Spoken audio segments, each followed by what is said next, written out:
Hey everybody, Sean here, and today we're going to continue with the series about 2 ways to share the gospel, law to the proud and grace to the humble.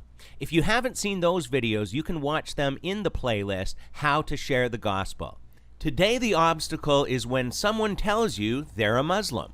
Believe it or not, planting a seed with Muslims is one of the easiest groups to speak with. I shared a testimony of when God used me to lead a man to Christ in the video, Are Muslims Coming to Christ Through Dreams and Visions? And I recommend watching that one if you haven't already. When speaking to someone in Islam, it's always good to start on common ground.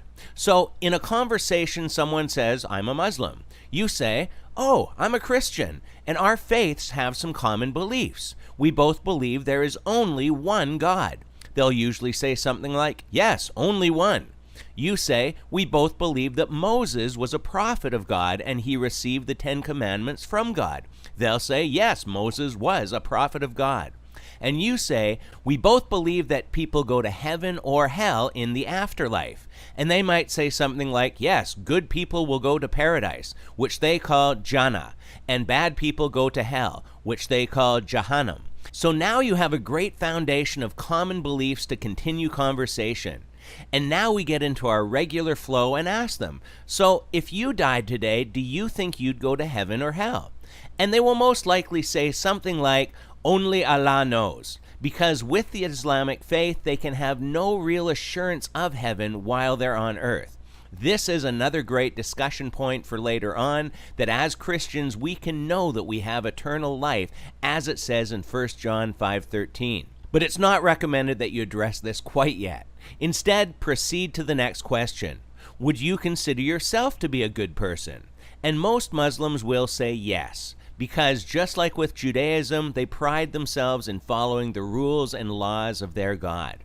And because we've established that both believe in the laws of God through Moses, we can continue by saying, so we can use the laws God gave Moses to see how good we are in God's eyes. Let's go through a few of these. And we continue to follow the format of witnessing in the original 2 videos, asking them how many lies they've told in their life and what someone is called who tells lies. Ask them about stealing, looking at a member of the opposite sex with lust, and taking the Lord's name in vain. Some will say they hope that Muhammad will talk to God on their behalf, but we can ask, was Muhammad sinless? And most will say no, although some will say yes.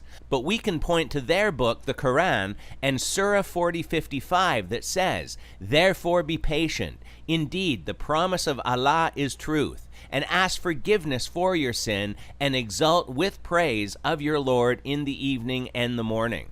And then we can use the courtroom example and explain about our fine being paid through Christ alone. Now, you are most likely not going to see a Muslim do a 180 on the spot and want to give their life to Christ, unless Jesus has been revealing himself in dreams and visions, like was the case with my story and many other stories around the world. But if we can plant a seed of God's truth and leave them with a gospel tract, we can trust God will continue in the work that he used you in. Remember, if you do have any questions or situations that you've found difficult to deal with, leave them in the comments below or email them to revealingtruth911@gmail.com, and we'll try to deal with one of these each week. So until next time, take care and God bless.